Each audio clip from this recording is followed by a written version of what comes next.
Warpugs, it's a long shot, but what if Ferrus Manus actually survived the Isstvan 5 drop site massacre? To be honest, out of the 3 Loyalist legions that participated, not many of them made it off. The Raven Guard was fundamentally wiped out. The Salamanders were almost as well. Corvus Corax only escaped because he's Corvus Corax. Vulcan was captured by Conrad Kurz, and Ferrus Manus wound up dead. I mean, it sucked out loud for the Loyalists in every single way you can conceivably think of. A full third of the Loyalist forces that were in the Horus Heresy at that point were wiped almost to a man. So, the concept of, Corvus surviving is just because he's Corvus. Vulcan got nuked by Mortarion, and he lived because he can't die. Well, only one person can die, and that's Ferrus Manus. And if they made it out of the drop site massacre without losing in one Primarch, that would have been plot armor the likes of which we've never experienced before. Guys, Majorkill is here to ask the important questions. What if Ferrus Manus actually survived the Isstvan 5 drop site massacre? Let's jump right into it. This was I can't remember who requested this. Let me take a look and see if I can't find it real quick. It was Eagle. So let's jump right in. Warpugs, all Majorkill's links are going to be in the description down below. Let's get right into it. Hypotheticals within Warhammer 40k. G'day guys and there we girl. go. Hypotheticals within Warhammer 40k are always a bit of fun. What happens if the Emperor dies? What if Sanguinius fell to Chaos instead of Horus? What if I enjoy getting pegged? With so much lore to draw from, there have been so many butterfly moments. Wait, what? Within 40k, actions and decisions that decided the outcome of the Horus Heresy and the current state of the galaxy. One of these moments was the death of Ferrus Manus, the first Primarch to ever die. Ferrus was not the weakest of the Primarchs, far from it. Yeah. He was favored by the Emperor, Guilliman listed him amongst his top 3 Primarchs, and Horus literally complains to Ferrus's skull that if he had him instead of the broken retards on his side, then the heresy would be a walk in the park. Yeah. So that begs the question, what if Ferrus survived the Isstvan drop site massacre? What if he escapes with the likes of Ironfather Wayland and Sharakin? How would things change? Before we get started, the major minis are my pride and joy. I get so much satisfaction and happiness from the producing of them with the model art, to the printing and shipping them, to then seeing the awesome way you guys and gals paint them. But unfortunately, due to reasons, the Space Lion squad alongside the Space Lion Sergeant are to be delisted in 24 hours. This model will never return. In good news though, the Lord of the Night will stay listed. For now. I've put a 20% discount on the Space Lions as well as their Sergeant to make it a bit easier to clear these bad boys out. Link is in the description below. Today we'll go over what would have happened if Ferrus survived the Isstvan drop site massacre. We will start with the things that almost definitely would have occurred, and then using my vast and sad extensive knowledge of 40k lore, we will attempt to craft a realistic and likely outcome that could have occurred. I want to see exactly how much I would agree or disagree with him. First things first, though, the Iron Hands would be a much different chapter today. Now, that goes without saying, but we're talking a 180-degree shift from where they are right now. Let's get into it.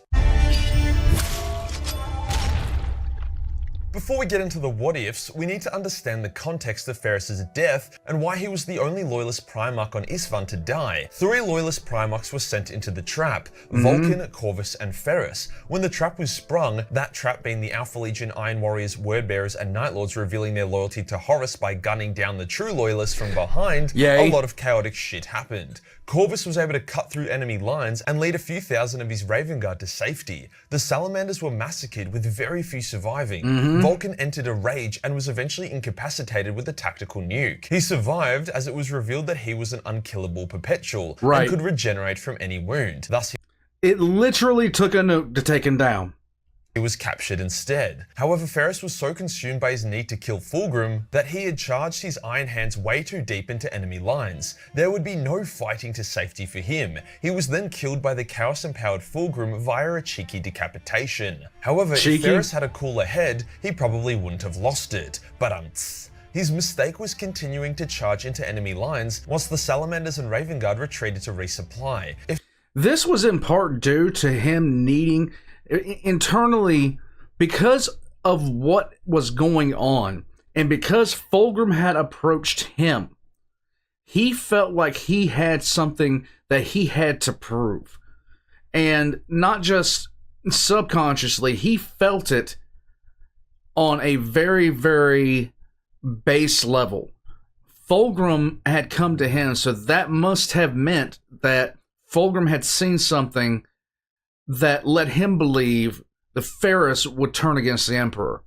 And on Ferrus's home planet, loyalty is literally all you have.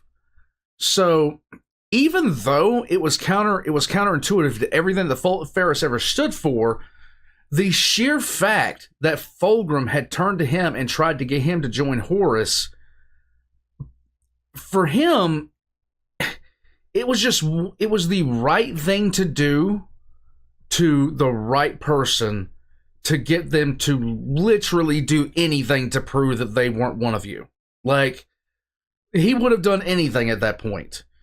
And part of that anything was charging his entire legion headlong into a meat grinder. If he had instead put aside his rage and did a slow withdrawal to cover his allies' rear, then he would have been in a much better position for when the trap was sprung. Quite a lot of Iron Hands escaped the Massacre in the lore, a few thousand in various different ships. They weren't cum blasted in the face by the secret traitors like the Raven Guard and Salamanders were. Sure, they were bogged down in Emperor's children, but a decent amount were able to fight clear and escape. After all, Iron Hands are extremely hard to kill or stop. Right. So if Ferrus withdrew with his warriors and then fought through enemy forces to reach their ships when the trap was sprung, he likely would have escaped on the same ship with Sharrakin, Wayland, Atesh Tarsa, and other heroes of the Shattered Legion got on. His legendary first captain Gabriel Santor also probably would have escaped alongside many of the elite Morlock Terminators. Very true. This was the ship that almost assassinated Fulgrim and fucked Fulgrim's plan around during the events of Angel Exterminatus. In canon, this ship ended up sabotaging and ambushing various traitor ships before stealthily tracking Fulgrim and Perturabo, with Sharrakin shooting Fulgrim in the head with a sniper rifle. However, with Ferrus in command, he would spend a lot more time gathering the survivors to him to create a small fleet as opposed to a single ship. Right. He would strike back at spicier traitor targets or even fleets, reaping a much greater toll. More than likely, he would also travel back to Medusa to resupply, repair, and rearm, as well as gather more warriors to him. A similar thing to what Corvus did. Where it gets really interesting though is the fact that Fulgrim would never feel the immense guilt and horror at killing Ferrus. The guilt and horror that allowed the demon to possess Fulgrim, which in turn corrupted Fulgrim to chaos by the time he wrestled back control from the demon. Sure, Pretty much, once Fulgrim had killed him, once Fulgrim killed Ferrus, now this was after the events of La Fenice, Fulgrim's legion was lost. It was gone. Fulgrim himself could have been salvaged. It would have taken the Emperor some time to basically separate the corruption from what had gone on with him, but Fulgrim could have been salvaged. After he killed Ferrus, though, no longer.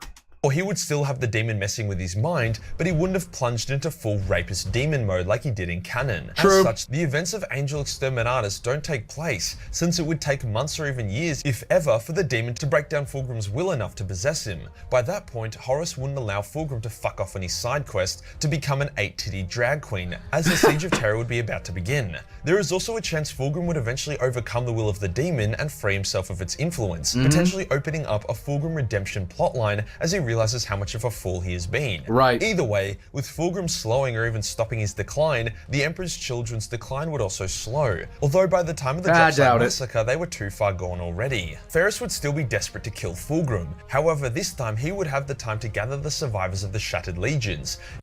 The Emperor's children at the time of the Dropside Massacre were so far gone that even Magnus's legion looked like choir boys in comparison to them for what they had done and what they had become. Magnus's legion was dabbling in deep warp stuff, but Fulgrim's legion had gone completely off the deep end. There was no coming back. including some Salamander and Raven Guard forces. He would prove to be a massive thorn in Horus's side, just as, if not more painful than Corvus. Horus in turn would likely send Fulgrim and the Emperor's children to take down Ferrus once and for all. This is where it gets a bit more difficult to say what would happen, but fuck it, let's do it anyway. Go for it. This conflict between the weakened Iron Hands and the much larger Emperor's Children Legion would be a conflict in its own right, in a similar vein to the Dark Angels and the Night Lords conflict during the Thramis Crusade. Ferrus would use his incredible resourcefulness and ruthless determination to counter the wild and wacky Emperor's Children Legion.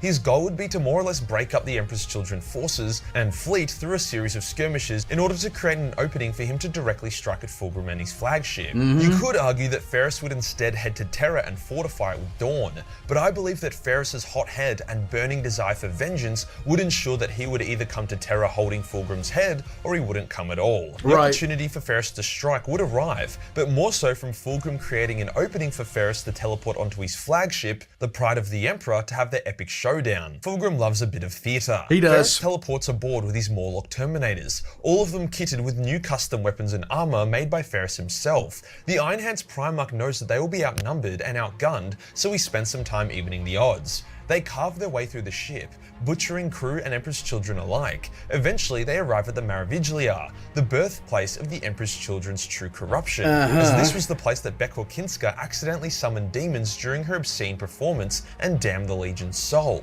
La Fenice. Fulgrim is decked out in his warplate, wielding Forgebreaker and the Layer Blade, just like he was at Isstvan. Right. Ferrus is wielding Fireblade, ignited with his rage. Ferrus stands with his Morlocks, and let's say Sharakin is still with them. Fulgrim with his Phoenix Guard as well as his captains, including Marius Verosian, Julius Caesaron, Lucius, and the other creepy fucks. In this hypothetical, we will say that Fulgrim never overcame the Layer Blade and has fallen deeper into insanity, however was never possessed by the demon, who still resides within the blade.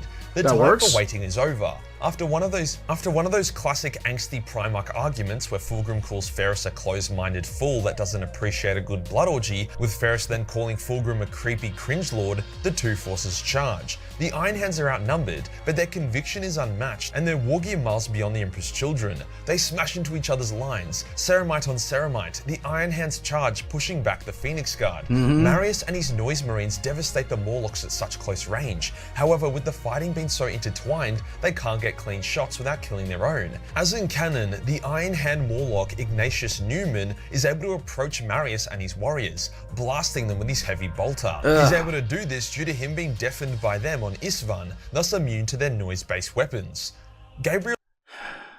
If you ever want to know what a noise marine is, if you ever want to understand, quite literally, tell a space marine that he can really play good music, crank the speakers up to 3,000, and then just sit back and watch the carnage.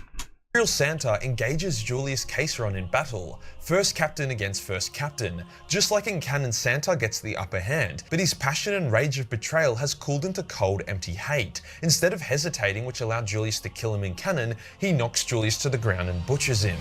As in canon, Lucius fights Sharakin, and just like canon, is killed by him, finally encountering a swordsman greater than he. Ferrus and Fulgrim clash weapons. That was literally the best person for Lucius to fight. Somebody who quite literally did not care if he killed him or not. He was just another traitor.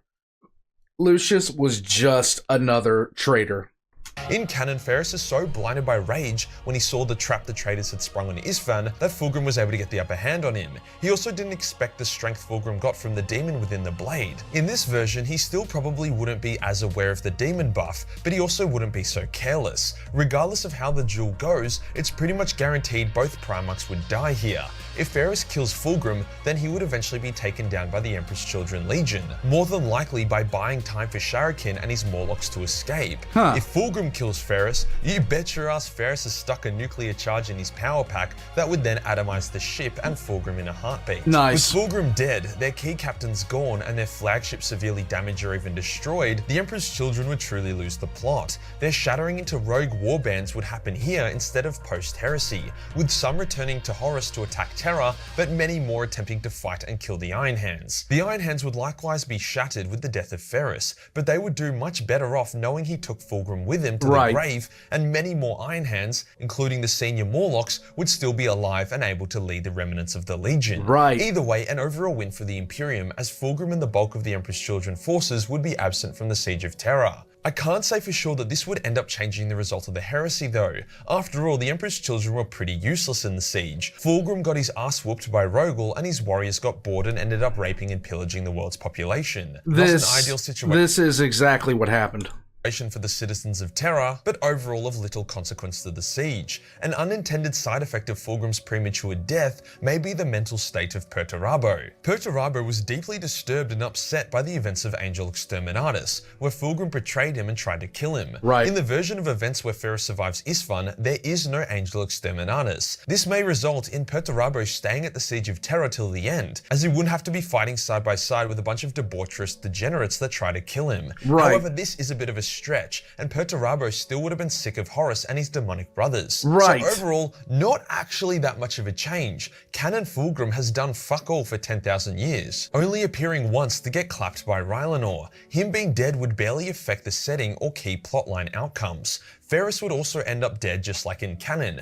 However, by having this extra lore, there's a decent chance the Iron Hands would be a bit more front and center, as opposed to the extremely shafted sub-faction they have become. I just really want Fulgrim and the Emperor's Children to get what's coming to them, because it's wildly overdue. If you enjoyed the video and you want to support the channel, then buy a Major Mini. Only 24 hours till the space lines are gone for good. Hit the subscribe button and hit the real subscribe button for more hypothetical content. Join the Discord for more memes, and I'll see you in the next one. Peace. Well, okay, so let me speak to this. So, Ferrus, if Ferrus lived, the Iron Hands wouldn't be so focused on the machine. They really would not be so focused on the machine. Ferrus's belief got kind of twisted by the Iron Hands unintentionally. The Iron Hands had the best of intention. They wanted to follow the teachings of their father. But what wound up happening was his teachings got warped over time. That's just what occurs. It happens. They would be a lot more focused on improving the Imperium, a lot more focused on using machines to help, versus basically being a light mechanicus, which is basically what they are. Fulgrim was the better fighter, he was the better tactician. Ferrus was better overall in terms of what he brought to the table. Fulgrim's pursuits were just outright, he wanted to be perfect in every little thing he did. He wanted to be the Emperor's special lad. And with that being said, it led to a host of problems where the demon in the Lair Blade was able to pretty much turn his own nature against him. Ferrus, on the other hand, I think could have saved Fulgrim. I really do. It would have taken a little bit. I'm sure that if Ferrus had survived the drop site massacre, one of the first things, and had found out what happened to Fulgrim, he would want to save his brother. He wouldn't want to kill. I'm not sure he would want to kill Fulgrim after this. I'm pretty sure he would want to save him, because he would see what was happening to Fulgrim as an affront. That's all I got for today, Warpugs. Check the links in the description below. One other thing. There's a friend of the channel who is going through a little bit of an issue. Well, I'm not sure how big of an issue it is. I'm going to be putting a GoFundMe in the link in the links in the description down below. It is for them, okay? I would ask that you go there, check it out, and if you're feeling generous, by all means. With all that being said, join as a member of Patreon for early access. And I will catch you guys next time. And this Warhammer 40k is a work of fiction. All resemblance to persons living or dead are simply a coincidence. And I'm bald. Oh my god.